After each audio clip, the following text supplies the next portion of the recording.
first guest tonight has starred in such films as Double Jeopardy and Kiss the Girls. Her latest film, which opens this Friday, is Eye of the Beholder. Let's take a look. Isn't it against the law to walk away from the scene of an accident? How much is this going to cost me? $1,000 and a shot of some of that, whatever it is. It's cognac. What do you do for a living, Miss Yates? I'm a wig maker. If you're drumming up some business. You sure you got $1,000? No.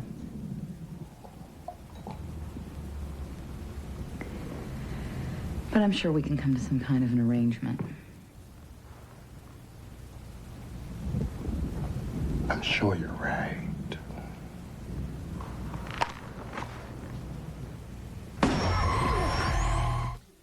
Not a good date.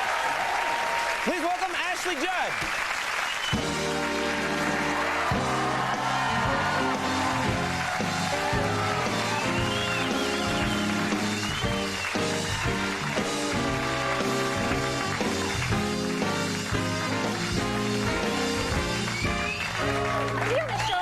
With the white drummer who wears a tie. White drummer who wears a tie. Yeah, that's You cool are a now. unique band member.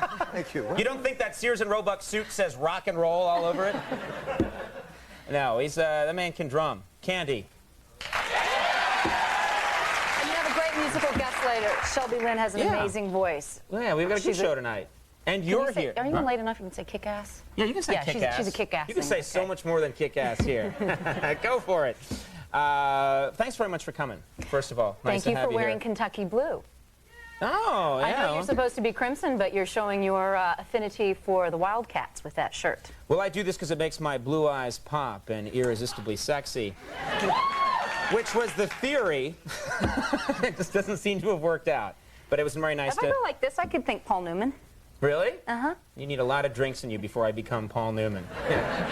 Let's talk about, this movie. I want to ask you something, which says, I heard something that I wasn't quite sure was true because it sounded a little strange. The plot is that it's Ewan McGregor.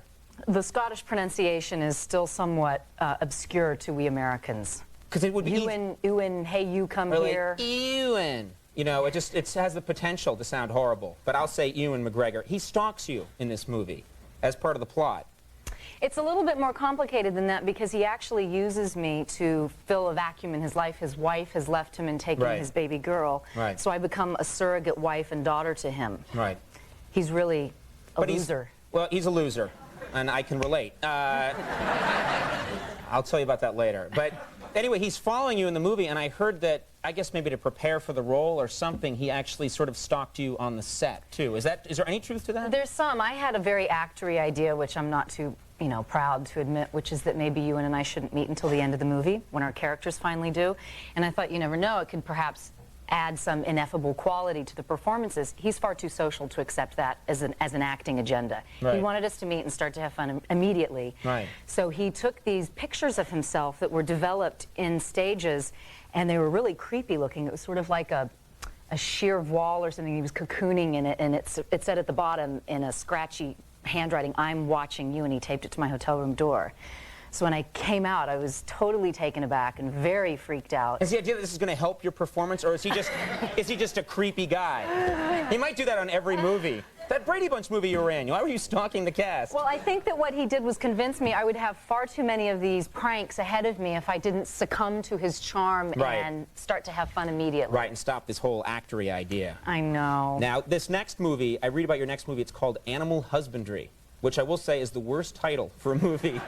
Go see Animal Husbandry. Wait till you find out what it's about. Okay. Actually, I haven't even started to shoot this movie yet. And I've got a little movie, a wonderful picture with Natalie Portman coming out this spring. But Animal Husbandry I got because of my movie with Natalie. Right. I think the studio saw a little humor in it or something that they didn't. Are they going to change that title or stick with Animal Husbandry? We're not going to, because we're going to educate everyone as to what animal husbandry is. Why don't you do a film called Crop Rotation? The kids will just come running. In the documentary category at Sundance with that. Yeah. We'll plant legumes for a season and then switch. But animal husbandry, is this something you know? Do you know much about animal husbandry? I guess just the management Well, through my character I will, because what happens is this girl gets her heart completely cracked. She gets just stepped on. And what I do in my bitterness is look to the animal kingdom for an explanation of male mating behavior. So I developed the old cow, new cow theory, for example, and this is genuine farm science. A male cow, will not mate with the same heifer twice. Even if you try to dress that heifer up and make her into a new cow, he will be able to tell that she's really just an old cow wearing a dress. You put dresses on cows. That might happen in one sort of surreal fantasy scene. Oh, it reminds me of I just read college. something today in the New York Science Times section about orchids and how tricky they are in trying to propagate with various orchids who don't necessarily want to have anything to do with them. And it's all of like the history of Darwin's theory of evolution is really about people trying to get it on with people who don't want to get it on with them. Right. And that's what animal husbandry is about too. If Darwin had called his theory the theory of getting it on, it would be so much more popular right now. So do you think that that's something you can actually learn about? Can you actually learn about male, female, human behavior by watching animals, do you think? Well, I think you might be able to highlight different parts of ourselves that we don't necessarily see immediately. For example, of course, the stereotype is that men are global sluts. But global sluts? Like men are biologically programmed to be promiscuous. But I would It's my programming. It can't be helped. The reality could be quite different if you consider the fact that women are more, let me see, how do you say this delicately on television? Don't be delicate. Women are more prepared to have multiple sexual partners in a short span of time than men, for You example. think so? You mean they don't have the emotional baggage? What? I mean, No. If you're just talking about the sheer biological ability, women could be looking for as much sperm as possible. And I don't know how else to say this on television. That's all right. Women are looking for as much sperm as possible. Yes. Okay. I've been doing something wrong.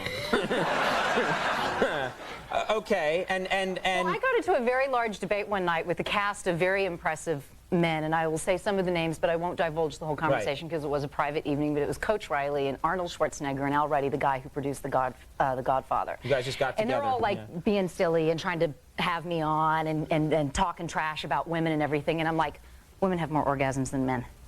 Shut the table up. Shut the table up. And that's the fact of the matter. You mean that a woman can have more repeated Yes. orgasms? And so maybe that suggests that during the evolution of us as a species, women were in fact the ones who were running around looking for as much sperm as possible. And men, because some men I've heard have to like rest in between. Is going to have a heart attack. I just like to point that out. I've been away from the farm for 2.5 weeks. These guys ready to go right away. That's all I gotta say. You know, to be honest, I need a week. I have to go to a spa in between. I have to drink shakes, all the whole 9 yards. Well, we're over time, but this is, man, that's a conversation I didn't expect to have, but a fascinating one. Eye of the Beholder opens Friday, and you have to come back when Animal Husbandry comes out, because I think there's a lot more to talk about. Ashley Judd, thanks so much for coming by. Very cool. Tracy Morgan coming up. We'll take a break. We'll be right back.